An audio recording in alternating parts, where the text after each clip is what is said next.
Welcome to my tutorial on how to paint a koi fish.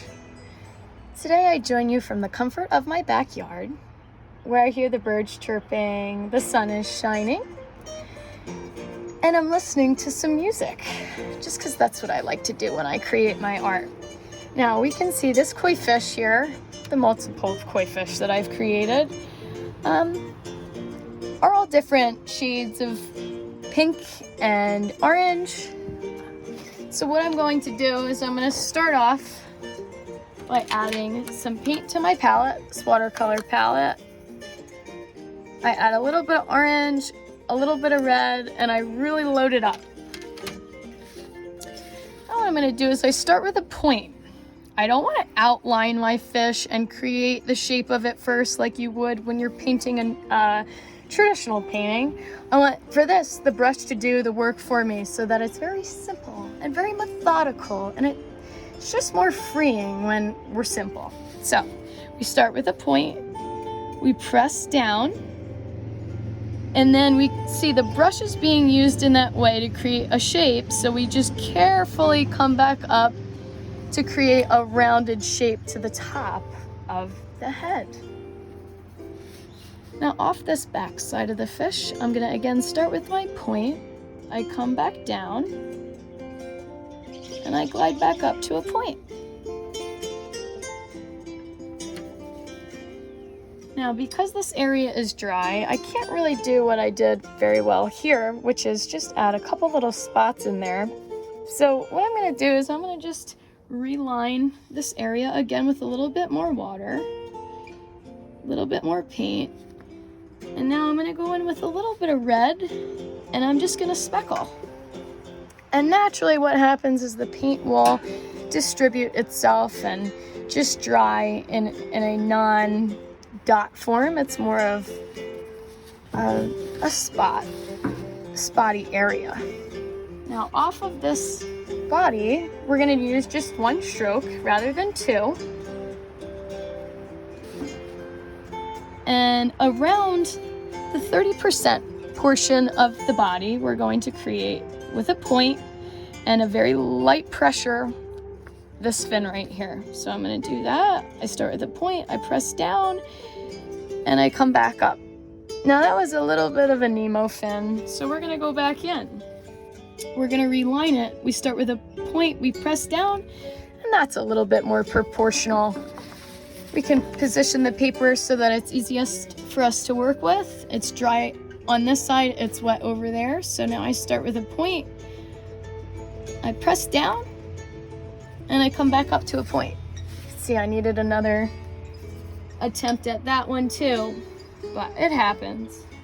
Now what I'm gonna do is I'm gonna create these back tail fins. So I'm gonna start with my point, but this time I'm gonna make the fin a little bit longer so that it has this curvy sense to it, long flowy sense to it like we see over here and here. Okay, so I'm gonna just press down and then just glide up to a point right there. Now I want the fish to appear like it's turning this way, like it's swimming and turning slightly. So I'm gonna overlap its next fin, just right over it, and have it gradually continue. And there we have it. There's the body in just a few strokes. Now this area needs to dry completely, and that's why I paint a bunch of fish, because I get bored as I wait for it to dry. And because I enjoy this one over here and it's dry and it's ready to go, it's able to add some detail. So what I'm gonna do is I'm gonna use a dry brush. This is called dry brush detail, and I'm gonna create a point to my brush. There's a little bit of water left in there after I dried it off, so what I can now do is just go back in with this dry. This is wet over here, this orange, but this one's dry, so that I don't overdo it. There's just a very small amount of paint on my brush, and what I'm gonna do is create an eye. This half eye is gonna come off this side of the head, because I want it to be perspectively showing that this eye is going to be closer than this one, so that's why I paint just half of it. And over here, a full round eye.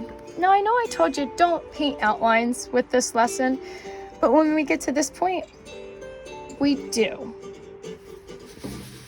Love this song. So we're gonna just continue, fill that in, and fill that side in. Again, I'm gonna take a little bit off that top of my brush. I'm not dipping back in there. You can see there's some paint on there. There's still a little bit of orange paint left, but I'm gonna create some whiskers. And there we go. A nice, very fine, thin black line. We're going to create a gill right in here so we can see right off its eye and behind it. And then right in here, just to polish off this tutorial, we're gonna create some very thin, some foods make us gain weight. Whoopsies, very thin line quality within the fin. So I take the paint off my brush, I wiggle with my hand, and we can see with just a little bit of paint on there, I have a very fine detail. I'm gonna get a little bit closer so you guys can see that. The looser that you are, the better. And over here, the same.